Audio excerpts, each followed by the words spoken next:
There are some things in life that are out of your control that you can't change and you got to live with. The choice that we have, though, is either to give up or keep on going. If you wake up tomorrow morning and blame your failure on someone or something else, you have no reason to change, do you? I want to ask you, what are you going to believe? Are you going to believe in yourself? Are you going to believe everybody else's judgment on you?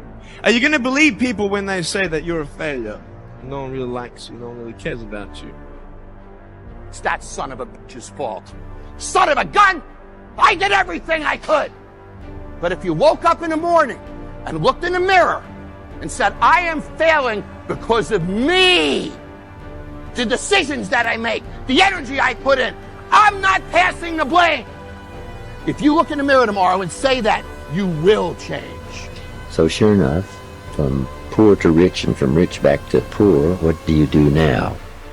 What occurred to me was that even though my money was gone, I still had the skills.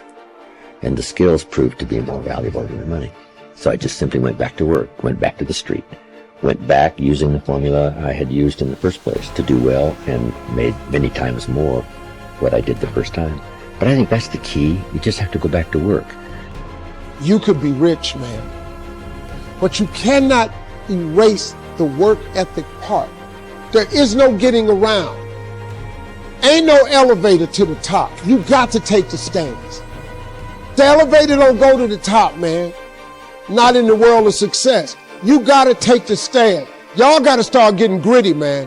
I hate it when I see young people wasting their time, wasting all this technology got. Just bull. Just sitting around in this world that's been created for you, that everything is instant. At the end of the day, don't compare yourself to people that you feel are more qualified than you. Don't compare yourself to people that you think that are more talented than you. At the end of the day, don't compare yourself to other people's gifting. At the end of the day, hard work works. Hard work can always outwork talented people who don't want to work that hard. And so at the end of the day, I know some of us, maybe we don't come from the greatest home environment. We don't come from the greatest social and economical status. But at the end of the day, we are still in control of our lives. I promise you. Put in the work. If you put in the hard work, if you take control and you respect your dream and you respect your craft and you're willing to sacrifice and to get serious about that thing, I promise you over time, you're going to see the thing come alive. Hard work will always create opportunities for us to win in life. I mean that. And what I learned was the law of cause and effect. Now, the law of cause and effect is the great law of life. It basically says that there's a reason for everything. Everything happens for a reason. That success is not an accident. Failure is not an accident. If you want to be successful, happy, financially independent, if you want to achieve all your goals, it's not luck. It's not an accident. What you do is you find someone else who at one time did not have the effect that you want. You decide what you want. You find someone else who didn't have it, and you find out what they did to get it, and you do it over and over again until you get the same result. And it's not an accident. Well, when I learned this, it changed my life. You mean if I do what other successful people do, I'll get the same results that other successful people get? The answer is yes. You mean if I find out what top salespeople do, and I do the same thing until I master it, I'll get the same results as top salespeople? I'll make the same money? I'll have the same cars? Yes. So I went out and I did it, and it worked. The law of cause and effect is what changed my life. And by the way, I've been in many different businesses now. I've consulted for more than 500 companies over the years, over the last 20 years. And in every case, I ask them, how does your business work? What are the cause and effect relationships? And where's it strong? Where's it weak? What's working? What's not working? Where are the places where we can gain advantage? Where are the places where we're losing money and so on? And they think it's miraculous when I come in with this advice, which I charge them a lot of money for. Okay, so what I learned was this, is that there is a mental application. By the way, of all physical laws, there's mental applications. This is more important than anything else. It's that thoughts are causes. Thoughts are causes, and conditions are effects. Thoughts are causes, thoughts are causes, and conditions are effects. That means your thoughts create the effects of your life. Is that your thought is creative. You're almost like a magician in your own life. You create your world by the way you think. And the interesting thing is, it's not the way you thought yesterday or the way you might think tomorrow. It's the way you think at this minute, at this moment. It's the way you think in the now that determines your life. And your thoughts are constantly creating your world on a forward basis. The wonderful thing about our society, a free society like Singapore, is that at any given time you can draw a line under the past and you can say, that was the past, but this is how I'm going to think in the future. And your whole life, just like turning the wheel of a car, goes in a different direction. If you change your thinking, you change your life. And when I learned this, you mean your outer world merely reflects your thoughts? Your outer world is merely an image of your inner world? Is that you keep attracting into your life people and circumstances in harmony with your thinking? Is that everything you have in your life you've created by the way you think? And that if you don't like anything, you can change the way you think and attract something different? Yes, all of that's possible. And once you learn that, you realize there's only one thing in the universe over which you have complete control. What is that? You only control one thing in the world. What is it? You can control your thinking. You can't control other things. You can't control the traffic, and you certainly can't control the weather, but you can control your thinking. And that's enough, because if you will control your thinking, you control the whole world. Singapore is a tribute to human thinking. Singapore is merely an external expression of the very best thinking that has gone into building this country. This country is based on mind power. It's the most amazing thing. Look at these beautiful hotels and convention centers and office buildings. I mean, these are mental. These were mental before they were physical. Are you with me so far? It's really important to understand that. It's kind of an overwhelming thought. I had a hard time with it when I was in my early 20s.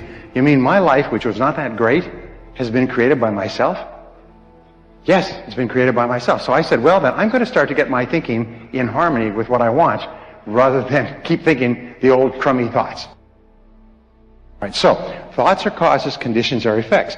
Now what this means, and it brings us to the great law, which is the foundation of all religion and all philosophy, is that you become what you think about most of the time. You become what you think about most of the time.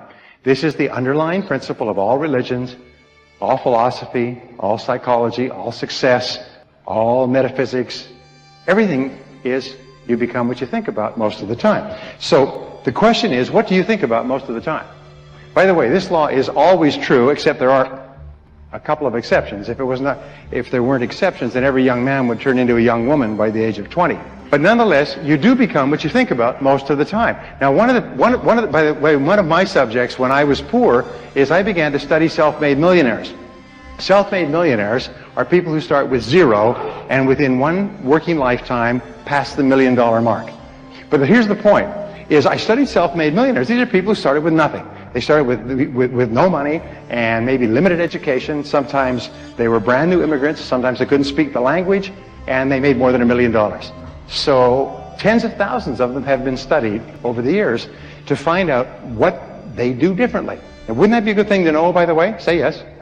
I mean, if you want to be a self-made millionaire, I can promise you this. If you don't know how they think, you can't make it. In other words, if you want to go somewhere but you don't have a map, you can't get there. So I began to study them, and I found, what do you think self-made millionaires think about most of the time? They think about becoming financially independent. Because financial independence to them is very important. They want to reach the point where they don't have to worry about money. After that, they will spend. What do you think poor people think about all the time? They think about how little money they have and think about spending everything they have. And everything they can borrow or put on credit cards. So self-made millionaires are always thinking in terms of financial independence. Poor people are always thinking about how poor they are. Now, if you want to become a self-made millionaire, starting point is begin thinking about financial independence. And I'll talk about this in just a second.